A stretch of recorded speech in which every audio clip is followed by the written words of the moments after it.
کعب بن مالک رضی اللہ تعالی عنہ کی روایت ہے مسند احمد کے اندر، كان اول من ضرب على يد رسول الله صلی اللہ علیہ وسلم البراء بن معرور ثم تتابع القوم۔ رسول اکرم صلی اللہ علیہ وسلم کی جب بیعت شروع ہوئی، یہ عقبہ اولا اور عقبہ ثانیہ کی بات ہو رہی ہے، تو سب سے پہلے براء ابن معرور رضی اللہ عنہ ارضا، انہوں نے رسول اللہ صلی اللہ علیہ وسلم کے ہاتھ پہ ہاتھ رکھ کے بیعت کی تھی۔ اس کے بعد بقیہ لوگوں نے بیعت کرنا شروع کی۔ فلما بايعنا رسول الله صلی اللہ علیہ وسلم صرخ الشیطان من رأس العقبة بأبعد صوت سمعته قط۔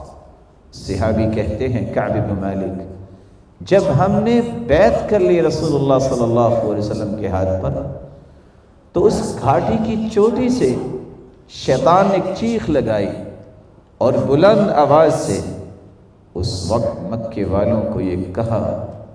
صحابی کہتے ہیں کہ میں نے اتنی اونچی آواز کبھی نہیں سنی، اور اس نے شیطان نے یہ کہا تھا، یا اہل الجباجب، اے اہل جباجب، اور جباجب سے مراد المنازل، اے مکے کے رہنے والوں، هل لکم من مزمم والصدات معه، جانتے ہو جس کو تم مزمم کہا کرتے تھے، نعوذ باللہ من ذالک، مکہ والے جو مکہ میں رہنے والے مشرکین تھے، اللہ کے رسول صلی اللہ علیہ وسلم کا مبارک نام ہے محمد صلی اللہ علیہ وسلم، اور وہ کہا کرتے تھے مزمم۔ یہ کب کہا کرتے تھے؟ شیطان نے آواز دی، اور آواز کیا تھی؟ هل لکم من مزمم والصبات معه، کیا تمہیں کوئی خبر ہے اس شخص کے بارے میں جو محمد نہیں، نعوذ باللہ من ذالک مزمم ہے۔ محمد کا مطلب بہت زیادہ تعریف کیا گیا، اور مزمم جس کی مذمت کی جائے۔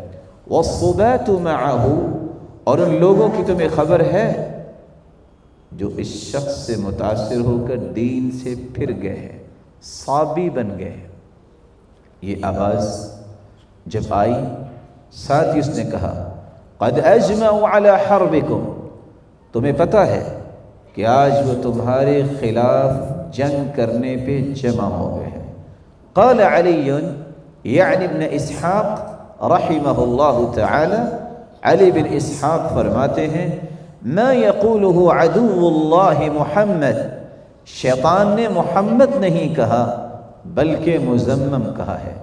فقال رسول اللہ صلی اللہ علیہ وسلم، تو رسول اللہ صلی اللہ علیہ وسلم نے پھر صحابہ کو فوراً فرمایا، ھذا ازب العقبہ، ھذا ابن ازیب، یہ آواز ازب کی ہے۔ ازب شیطان کا نام یہاں اللہ کے رسول نے جو اس کی صفت بیان کی ہے، ازب، اور دوسری بات ابن ازیب۔ تو رسول اکرم صلی اللہ علیہ وسلم نے فرمایا، اسمع ای عدو اللہ، اما واللہ لأفرغن لک، ثم قال رسول اللہ صلی اللہ علیہ وسلم ارفعوا الى رحالکم۔ آپ صلی اللہ علیہ وسلم نے صحابہ کے سامنے دو نام لیے، ازب اور ابن ازیب، اور ساتھ فرمایا، میں ان قریب تیرے لیے بھی فارغ ہوتا ہوں، اور صحابہ کرام کو حکم دیا کہ جاؤ اپنے گھروں کو واپس چلے جاؤ۔ رسول اکرم صلی اللہ علیہ وآلہ وسلم کے اس فرمان کے بعد مجاہد کی بات جو کتابیں نقل کرتی ہیں، ابن ابی حاتم روایت کرتے ہیں کہ طاؤس نے کہا، ان اسمہ عزازیل من سکان الارض شیطان کا نام عزازیل ہے اور یہ زمین میں ہی بسنے والوں میں سے ایک تھا۔ وَسُكَّانُ الْأَرْضِ يُسَمُّونَ الْجِنَّ مِنَ الْمَلَائِكَةِ، اور زمین میں رہنے والے اس کو جن کہا کرتے تھے جو فرشتوں میں رہتا تھا۔ لیکن عزازیل کا نام کسی بھی آتھینٹک روایت میں رسول اللہ صلی اللہ علیہ وسلم سے ثابت شدہ نہیں ہے۔ ہاں مفسرین نے یہاں تک تو نقل کیا ہے ہوا من اشرف الملائکہ، من اشراف الملائکہ، بعض نے اس بات کا اظہار کرنے کی کوشش کی ہے کہ یہ فرشتوں میں سے تھا، جو کہ بات درست نہیں ہے۔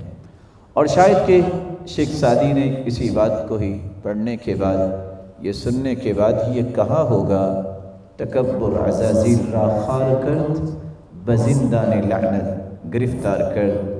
عزازیل یعنی شیطان کے تکبر نے اسے ذلیل کر دیا اور لعنت کی کڑیاں اس کو ڈلوا دی، کیونکہ اس نے اللہ ذوالجلال کے سامنے تکبر کیا تھا۔